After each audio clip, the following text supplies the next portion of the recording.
أعوذ بالله من الشيطان الرجيم بسم الله الرحمن الرحيم الحمد لله رب العالمين والعاقبة للمتقين ولا عدوان إلا على الظالمين والصلاة والسلام على أشرف الأنبياء والمرسلين وعلى آله وصحبه أجمعين اللهم انفعنا بما علمتنا وعلمنا بما انفعنا إنك أنت العليم الحكيم. Allahun Jalla Jalaluhu e falenderojmë për ti falje dhe ndihmë kërkojmë. Për pejgamberin alayhi salatu wassalam salavat e dërgojmë për shokët e tij të ndershëm dhe gjithë besimtarët të cilën e ndjekin në rrugën e tij deri në ditën e gjykimit. Allahun Jalla Jalaluhu e falenderojmë për begatit dhe mirësitë e tij që në këto ditë po i përjetojmë.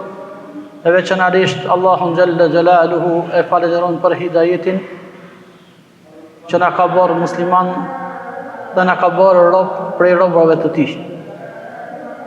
Allahu Jalla Jalaluhu është ai i cili i mbron besimtarët musliman dhe i ndihmon kur e sheh se muslimanët janë të dobët dhe muslimanët janë ata të cilat e kërkojnë ndihmën e Allahu Jalla Jalaluhu.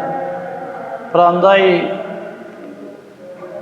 sot do ta kemi një tregim interesant i cili ka ndodhur në fillim të Islamit përderisa muslimanët në Mekke ishin ata të cilët torturoheshin dhe persekutoheshin dhe më shumë derisa edhe flijoheshin për këtë fe të Allahut Jalla Jalaluhu. Kështu që me ardhjen e Islamit, Allahu Jalla Jalaluhu e bëri që besimtarët musliman të kenë sprova, të kanë tortura.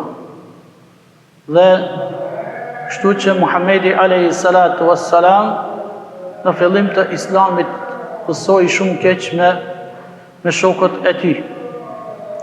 Prandaj Allahu Jalla Jalaluhu e bëri që në fundin e persekutimave, torturave dhe viktimave të Islamit, Allahu Jalla Jalaluhu e zbriti ndihmën e tij.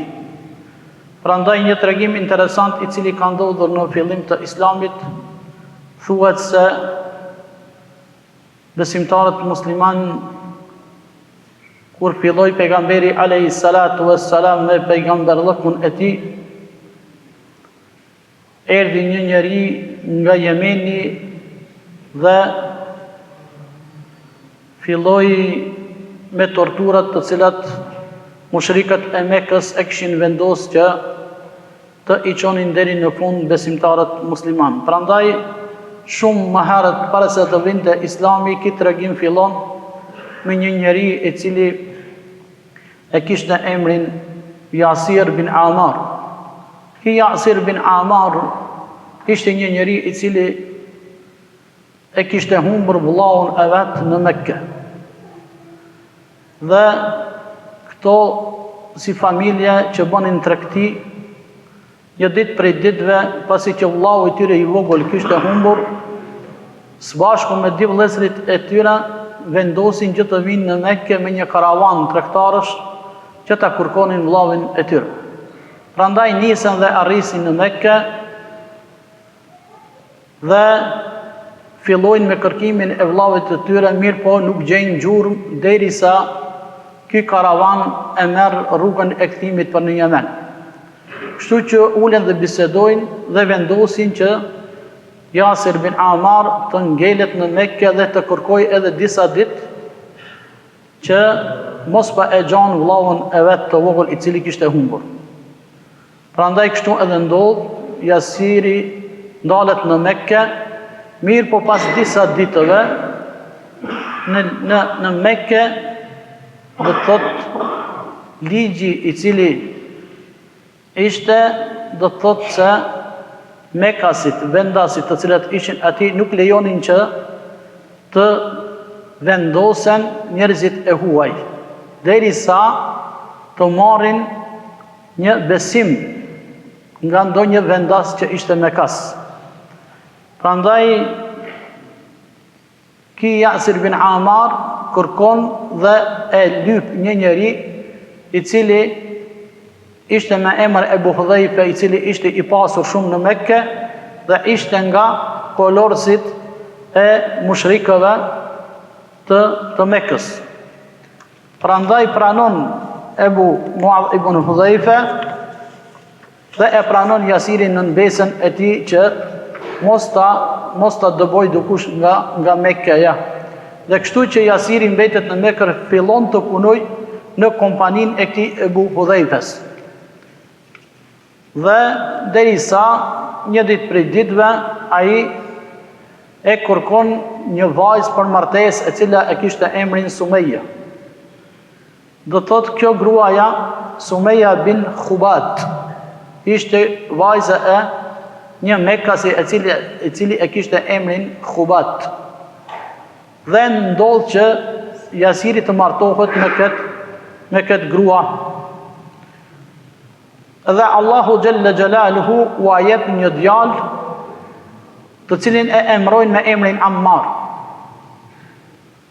Dhe kështu ndodh, derisa këto punojnë dhe rriten, zhvillohen, kultivohen si familje dhe djali i tyre Ammari ishte njëri ndër vërsnikët e Muhamedit alayhis salatu wassalam. Dhe e njihte mirë pejgamberin alayhis salatu wassalam nga se ishin së bashku në treg, punonin në treg. Dhe se pas 40 viteve Muhamedit alayhis salatu wassalam i zbret pejgamberlukun. Me që Ammari e njihte mirë pejgamberin alayhis salatu wassalam, ndodh që Ammari me njëherë e pranon pejgamberllëkun e Muhamedit alayhis salam dhe e pranon Islamin. Dhe me njëherë kthehet në shtëpinë e tij dhe i tregon nanës së tij, Sumejës. Dhe i thot se shoku im Muhamedi do thot është zgjedh nga pejgamberët e Allahut Jalla Jalaluhu. Dhe kështu edhe nana e tij me njëherë e pranon Islamin, mirë po, si që dim ne se muslimanët në fillim të Islamit ishin të fshehur dhe nuk deklaroheshin qartas haptas, nga se e dinin se mushrikët dhe kurejshitët ishin të rrept ndaj pejgamberit alayhis salatu wassalam.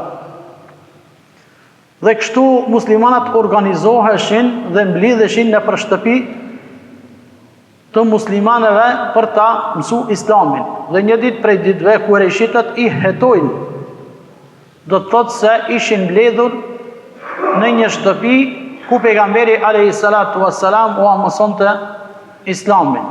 Dhe Ebu Jehli, si Ebu Jehli, do të thotë shpejt i organizon kurejshitët dhe e rrethojnë këtë shtëpi të cilën ishte Muhamedi alayhis salam me muslimanët të cilët mësonin nga pejgamberi alayhis salatu wassalam për Islamit. Dhe i pari i cili del nga dera ishte Yasiri, i cili kishte ardhur nga Jemeni. Ki Yasiri ishte baba i Ammarit. Dhe del nga shtëpia për me pa se çka po ndodh. Kur del jashtë e sheh Abu Jahlin me ushtarët e tij dhe ato e kapin. Pas ti del edhe djali vet, Ammari, dhe del edhe gruaja e Yasirit, Sumeja. Dhe që të tret i kapin dhe i lidhin në disa shtylla të cilat ishin përballë asaj shtëpie të kësaj shtëpie. Prandaj i lidhin dhe fillojnë të ju thojnë se nëse ju dorëzoheni dhe e lini fejnë e Muhamedit alayhis salatu wassalam, ne do t'ju shpërblejmë. Prandaj Ebu Jehli shkonte nana e Ammarit te Sumeja dhe në dorën e tij i ka disa idhuj, i mban disa idhuj. Dhe i thot nanës së Ammarit, thot a i sheh këto zotrat e mi? Thot këto janë më të fortë se Zoti yt. Dhe këto janë më të bukur se Zoti yt.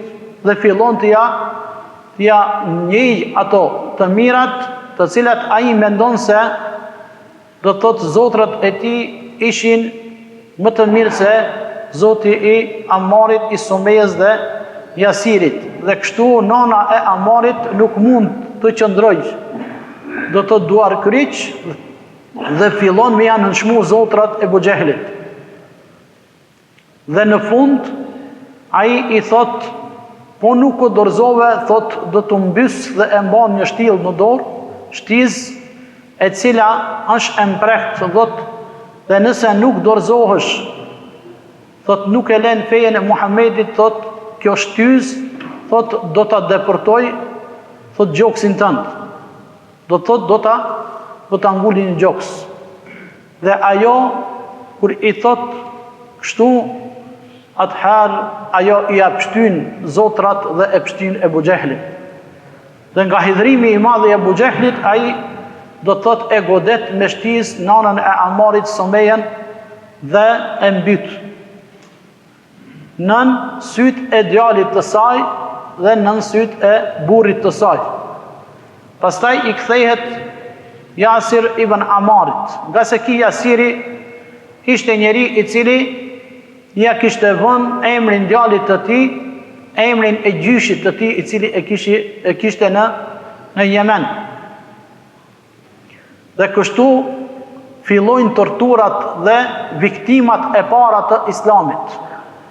Dhe siç dihet në historinë islame se viktima e parë e cila ka ra në Islam është nana e Umerit, do të thotë Sumeja ibn Khubat, do të thotë Sumeja, vajza e Khubatit, e cila ishte me kase. Dhe kështu vdes nana e Ammarit. Pastaj Ebu Gjehli me ushtarët e tij i kthehet edhe burrit të saj, ti Gjaloshit Jemenas, i cili ishte i shtyrë në mosh, dhe i kthehet me të njëjtat gjëra të cilat i bënte gruas së tij, dhe fillon t'ja lëvdroj dhe t'ja ngrit zotrat, idhujt e tij, i cili i mbante në dorë. Ato ishin disa gur të vegjël në forma të ndryshme. Dhe kështu Jasir ibn Ammar e shikon djalin e tij dhe e din se po të kthehen nga djali i tij ai me siguri se do t'ja nënshmon zotrat siç ja nënshmoi nana e tij. Dhe pastaj i thojnë Jasir ibn Ammarit se po qëse edhe ty vepron si gruaja e jote, do të pësosh të njëjtën siç ajo. Dhe ai nuk flet, mirë po pas një kohe e humb durimin dhe ju thot mushrikëve, ju thot nëse e lironi djalin tim, atëherë unë do të la fejen e Muhammedit a.s. Mirë po Ebu Gjehli thot, dëshmoje me fjalë, dëshmoje se nuk ka zot tjetër përveç zotrave të tonë. Dhe ai nuk e thot, i thot disa herë, dhe Jasiri radiallahu anhu e mohon fjalën e Ebu Gjehlit, dhe në fund e thot fjalën la ilaha illallah Muhammedun Rasulullah, dhe Ebu Gjehli jedhnohet shumë dhe e godet në gjoks Jasirin me shtizën të cilën e kishte mbyt gruan e tij.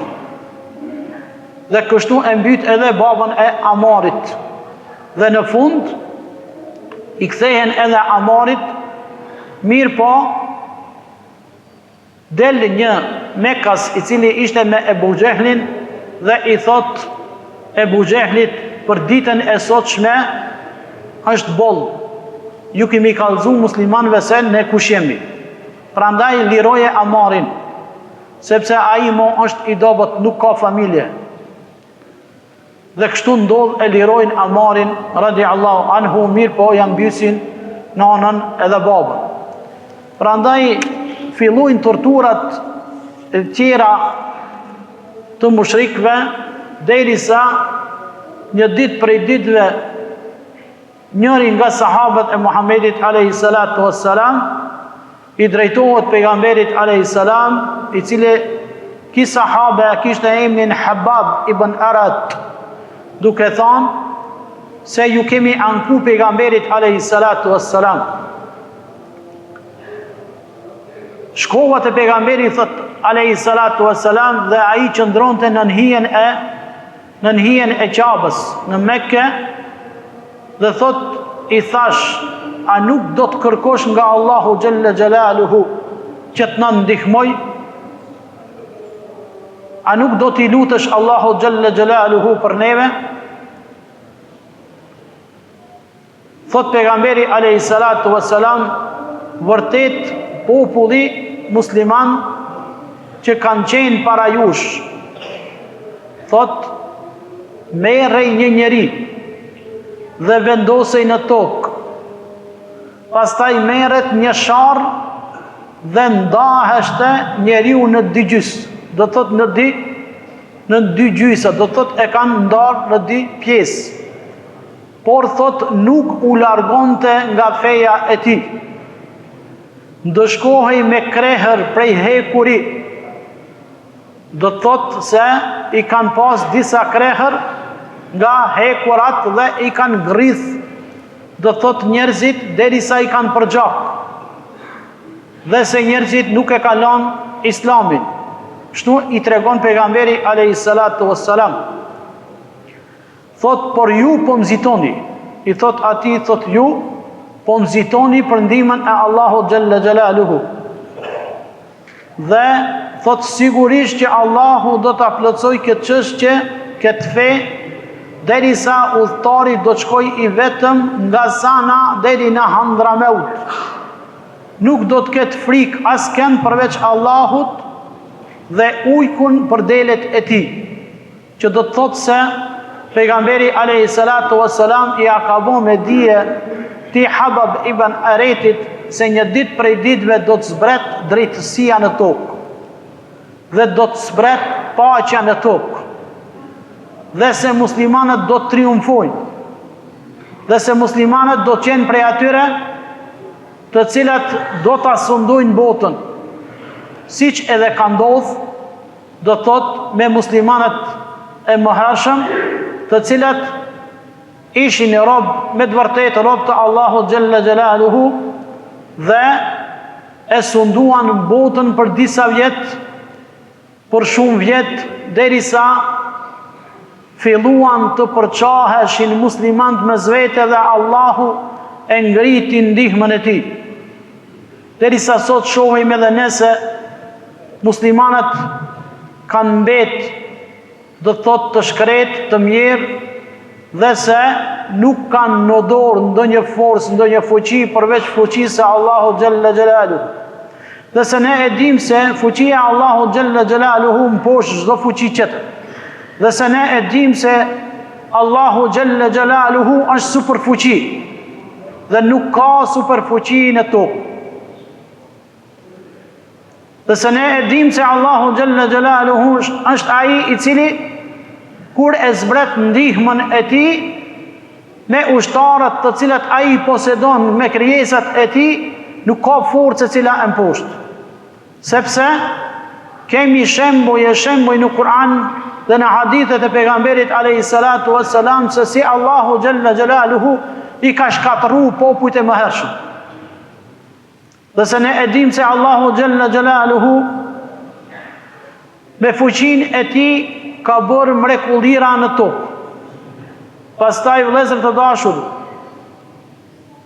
çdo sprov, çdo sfidë, qoftë edhe ajo e cila Allahu Gjelle Gjelaluhu i sprovon besimtarët, është një sprov e cila ka ardhur në ditët e sotshme, që muslimanët e shumt me miliarda në tokë, mirë po i përket hadithit të pejgamberit a.s.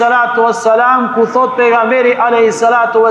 se do të vijë një ditë ku besimtarët do të jenë të shumt, mirë po vlera e tyre do të jetë sikur se shkuma e detit. Prandaj vëllezër të dashur, për dobësinë tonë dhe për persekutimin e muslimanëve në dunjë, është problemit e muslimanët e nuk është problemit e të tjerët.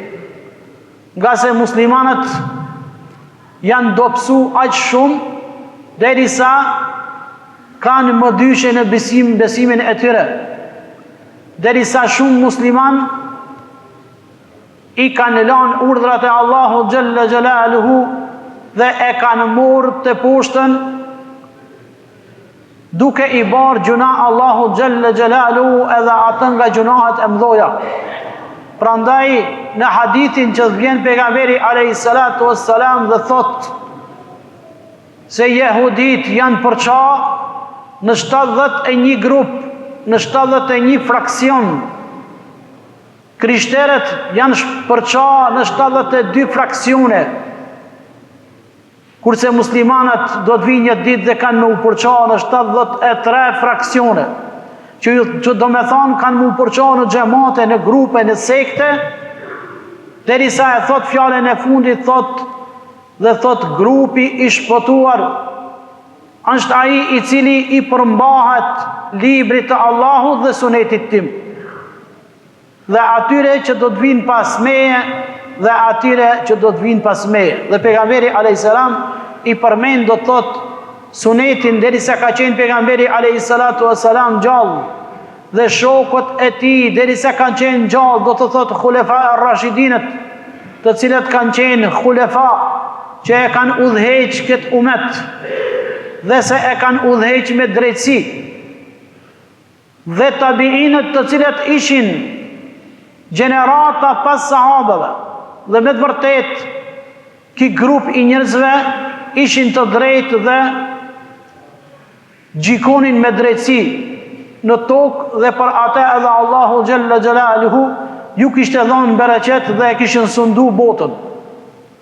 Kurse muslimanët pas këtyre grupave, pas këtyre gjeneratave, filluan të përqahen me zvete, derisa sot kemi ardhur do thot dhe e shohim se besimtarët musliman në dunjë janë bën pikë e pesë. Pse? Duke e lanë sunetin e Muhamedit a.s. Dhe gjithë grupet me shku me i pyt, thojnë na e kemi Kuranin dhe sunetin. Mirë po, nga përqarja e tyre, nga mos ndjekja e sunetit të vërtet Muhamedit a.s. jemi sot këtu ku jemi. Prandaj çdo kush do thot duhet këtë kujdes, sepse nuk ka shpëtim nga Allahu Gjelle Gjelaluhu. Allahu Gjelle Gjelaluhu nuk e pyet asken prej neve, a është plak, a është i ri. Derisa baba priton gjalin e vet me e trazu me e fal namazin e sabahut, dhe nuk priton me e trazu për me shku me punu në sabah, atëherë nuk jemi në rregull. S'pari herë duhet çdo shtëpi e muslimanit të zgjohet dhe të e fal namazin e sabahut, pastaj duhet me dal nga shtëpia me punu.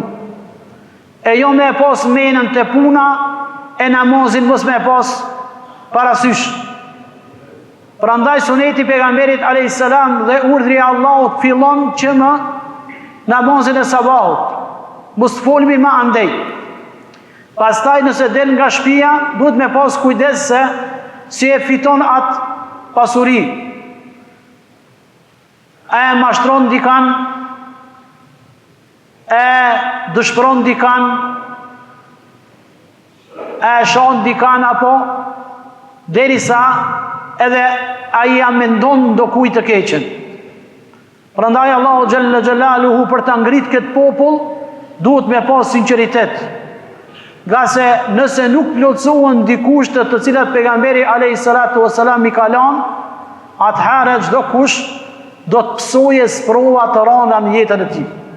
E ato janë sinqeriteti, që çdo punë të bëhet për Allahun Gjelle Gjelaluhu, dhe e dyta të bëhet në formën të cilën e ka bën suneti i Muhamedit a.s. Ka se nëse dalimi nga këto dy parime, atëherë cilin do qoftë ta lojmë, atëherë veprat e tona janë të kota te Allahu Gjelle Gjelaluhu. Do shta Allahu ka me na dhënë, do të na sprovojë me pasuri, do t'i jape dikuj ma shumë dhe dikuj ma pak, mirë po momentin që t'i bashkojmë kamt, momentin që t'i adrozojmë shpirtin e Allahu Gjelle Gjelaluhu, që atëherë thujnë ulemat është zgjimi, që atëherë kemi me pa se kush kemi qenë në ndunjon, që atëherë kemi me pa se a kemi qenë të mirë me Allahun Gjelle Gjelaluhu apo e kemi mashtru vetën. Prandaj ne elusmi Allahun Gjelle Gjelaluhu për sinceritet, elusmi Allahun Gjelle Gjelaluhu për unitet të muslimanve, për puthshmërinë me sunetin e Muhamedit a.s. Elusmi Allahun Gjelle Gjelaluhu që kudo janë muslimanët të cilët persekutohen, torturohen, Allahu Gjelle Gjelaluhu të lëshoj mëshirën dhe ndihmën e tij.